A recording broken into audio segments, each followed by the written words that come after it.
लोग हों। तो मैं ये जानना चाह रहा हूँ कि भारतीय राजनीतिक परिवेश का जो आगे का की संरचना है या उनका जो आगे का दायरा है, वो क्या इस देश के लोगों को कभी राजनीतिक तौर पर शिक्षित होने देगा ही नहीं? या वो उसका हिस्सा बन जाएगा कि जितने मूढ़ दंभी लोग बना दिए जाएँ या कल्पना के ऊपर जीने वाले लोग बना दिए जाएँ, देश के लिए वही ज़्यादा ठीक है।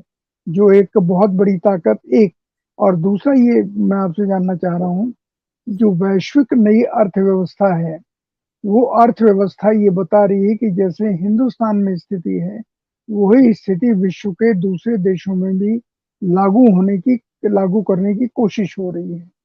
तो ये जो पूंजी केंद्रित राजनीति चलाने की बात हो रही है और दूसरे राजनीतिक परिवेश को या दूसरे राजनीतिक परिचर्चाओं को बिल्कुल समाप्त कर दिया जाए।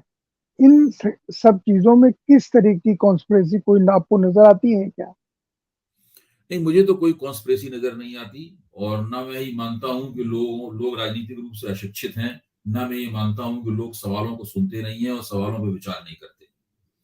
मेरा मानना है कि जनता होशियार है, जनता राजनीतिक रूप से सचेत है और वो सोच समझ के वोट देती है। मैं ये भी मानता हूँ। जो केंद्र में सरकार है, वो मेरी पसंद की सरकार नहीं है। जो प्रधानमंत्री है, मैं कह सकता हूँ कि वो मेरी पसंद की प्रधानमंत्री नहीं है। जो सत्तारूढ़ दल है, वो मेरी पसंद की पार्टी नहीं है। लेकिन इसके बावजूद मैं ये कहता हूँ कि जनता ने उनको जो वोट दिया है, वो सोच समझ के दिया है। इसलिए दिया है कि अच्छा आप कल्पना कीजिए, इनको अगर वोट नहीं दिया जाता, तो किनको वोट दिया जाता? मैं एक सवाल आपके सामने रख रहा हूँ। भई 2014 में कांग्रेस चुनाव हारी, हैं? तो हम लोग अभी चलिए कल्पना करें कि 2014 में कांग्रेस फिर से चुनाव जीत जाती। जरा सोच के देखिए कि उसका क्या नतीजा होता। जाहिर है कि जिस तरह 2009 से लेकर 2014 तक उन्होंने हुकूमत चलाई थी, हैं? हुकूमत उसी तरीके से चलती रहती। तो उस वक्त जो राजनीतिक सिलसिला था, उसको टूटने का मुकाम जरूरी था और उस वक्त कांग्रेस का स्थान लेने के लिए एक ही पार्टी की दावेदारी थी, वो थी भारतीय जनता पार्टी की दावेदारी और कोई पार्टी उतनी बड़ी थी भी नहीं। किसी के पास उतनी राजनीतिक इच्छा शक्ति थी, ना संगठन की शक्ति थी, कुछ भी नहीं था उसमें। तो उन्होंने मौके का फायदा उठाया और सत्तारूढ़ दल को मौका मौका बनाने में भी उनकी अपनी भूमिका थी। जो भ्रष्टाचार विरोधी आंदोलन था, उसमें उनका एक अघोषित भूमिका थी उनकी। देखिए देश में 2 बड़े आंदोलन, एक राम जन्मभूमि आंदोलन जो खुले तौर पर हिंदुत्ववादी शक्तियों ने चलाया था और भ्रष्टाचार विरोधी आंदोलन जो खुले तौर पर हिंदुत्ववादी शक्तियों ने नहीं चलाया था, लेकिन दोनों में इन लोगों की भूमिका थी। तो उस भूमिका का सारा उसका भी लाभ इन्हें मिला और इस आंदोलन का भी उन्हें लाभ प्राप्त हुआ और उन्होंने इनको सत्ता से हटा दिया। उसके बाद में पहले दिन से ही बहुत ही चतुराई पूर्वक उन लोगों ने अपना बंदोबस्त खड़ा किया। एकदम जैसे ही सत्ता में आए, जनधन योजना लागू की।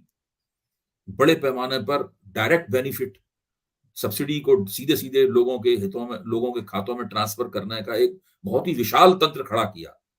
हम हमारे जैसे लोग उसका महत्व नहीं समझ पाए, हमें देर में समझ में आई बात ये, बहुत देर में समझ में आई। मेरी तो ये बात 5 साल बाद समझ में आई। तो वो उन्होंने तंत्र खड़ा किया, फिर बहुत बड़े पैमाने पर जो जिन लोग वो जानते थे जिन लोगों की ना आमदनी बढ़नी है, ना जिन लोगों को रोजगार मिलने हैं, उन लोगों के तुष्टीकरण शब्द को यहाँ पे देखिए, उनके पैसिफिकेशन के लिए, ताकि वो नाराज ना हो, कुपित ना हो हमसे। उन्होंने एक बहुत बड़ा सब्सिडी का तंत्र खड़ा किया। दुनिया का सबसे विशाल सब्सिडी का तंत्र उन्होंने खड़ा किया। न केवल उन्होंने खड़ा किया, तमाम मुख्यमंत्रियों ने भी खड़ा किया। वो मुख्यमंत्री भाजपा के हों, जब जो सत्ता में केवल वही टिक सका जिसने वो तंत्र खड़ा किया। आप देखिए, चाहे बीजू जनता दल हो, दिल्ली में आम आदमी पार्टी हो, चंद्रशेखर राव हो, तमिलनाडु में द्रविड़ पार्टियां हो, सारे के सारे लोगों ने जिस तरह नरेंद्र मोदी ने वो सब्सिडी का तंत्र, यही आज की धारा है। वो सब्सिडी का बड़ा तंत्र खड़ा किया। इससे क्या होता है कि आप लोगों के सामने सवाल रखिए, सरकार ने ये काम नहीं किए, आम लोग कहेंगे हाँ बिल्कुल ठीक है, सरकार ने ये काम नहीं किए, करना चाहिए था, हाँ करना चाहिए था। सरकार नाकाम रही कि हाँ सरकार नाकाम रही, सरकार पूरी तरह सफल नहीं रही। आप सरकार से क्षुब्ध हैं कि हाँ हमें नाराजगी है सरकार से। चुनाव से पहले, वोट डालने से पहले आप लोगों से बातचीत कीजिए, तो आपको इस तरह के जवाब प्राप्त होंगे। भाई कौन आदमी ये सड़क पे कहेगा कि महंगाई नहीं है? कौन आदमी ये सड़क पे कहेगा कि बेरोजगारी नहीं है? कौन आदमी कहेगा कि भाई चीन से हमारी विदेश नीति फंसी हुई है? सब लोग ये बात मानेंगे। लेकिन जब सवाल वोट डालने का आता है तो लोग फिर सोचते हैं कि भाई किसको वोट दें। तो लोग देखते हैं कि केंद्र में तो कोई दावेदारी नहीं है सत्ता का, तो वो नरेंद्र मोदी को वोट दे देते हैं। और राज्यों के स्तर पे वो बड़ा सोच समझ के वोट देते हैं कि भाई यहाँ भाजपा दावेदार नहीं है, भाजपा ने काफी गड़बड़ियां कर रखी हैं, हटा देते हैं सत्ता से भाजपा को। और थोड़े बहुत नहीं हटाते हैं, पिटाई करके हटाते हैं भाजपा की सत्ता से।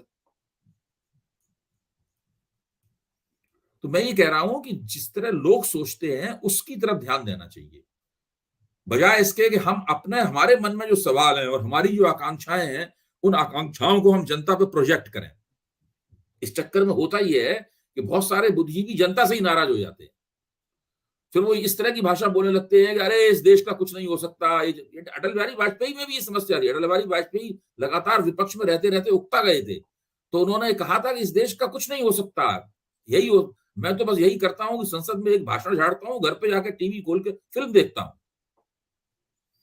कि उनको लग रहा है कि जब 2004 में भी जीत गई कांग्रेस, और उसके बाद 2009 में भी कांग्रेस जीत गई है, और उससे तो वो इस तरह की, उससे पहले 6 साल वो सत्ता में रहे, तो 6 साल सत्ता में आने से पहले आप देखिए अटल बिहारी वाजपेयी की मानसिक स्थिति क्या थी, इस कथन से दिखाई पड़ती है।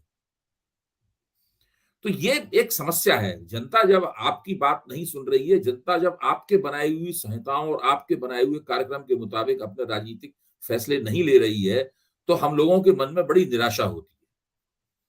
और फिर हम लोग आमतौर पर ये धारणा बना लेते हैं कि सब चीज पतन के गर्त में जा रही है, सारा कुछ गड़बड़ हो रहा है, लोग बिल्कुल ठीक से सोच नहीं रहे हैं, लोग मूढ़मती हो गए हैं, वगैरह वगैरह। इस तरह की बहुत सारी बातें हमारे मन में आने लगती हैं। मुझे लगता है, और ये बहुत स्वाभाविक भी है, मुझे लगता है कि हमें थोड़ा संयम बरतना चाहिए और देखना चाहिए कि अगर हम एक गरीब आदमी हैं, अगर हमारी आमदनी जो है वो 5,000 से लेकर 7,000 और 10,000 रुपए महीने की है, तो हम किस तरह सोचेंगे। अगर हमारी आमदनी 30-40 हजार रुपए महीने की है, तो हम किस तरीके से, हमारे राजनीतिक फैसले तब किस तरीके के होंगे। अगर हमारी आमदनी लाख रुपए के आसपास है, तो हमारे राजनीतिक फैसले किस तरह से होंगे। अगर हम हिंदू धर्म में हमारी पैदाइश हुई है, तो फिर हमारे फैसलों पे उसका असर क्या होगा। अगर इस्लाम में हमारी पैदाइश हुई है और हमारी फिर आमदनी से भी उसको कोरिलेट कीजिए अपनी पैदाइश को, है, तब हमारा फैसला क्या होगा। ये है वो श्रेणियां जिनके अंदर हम लोगों को परखना चाहिए, अपनी जो भावनाएं हैं या अपनी इच्छाएं हैं, कि उनको हम किस तरह प्रोजेक्ट करें।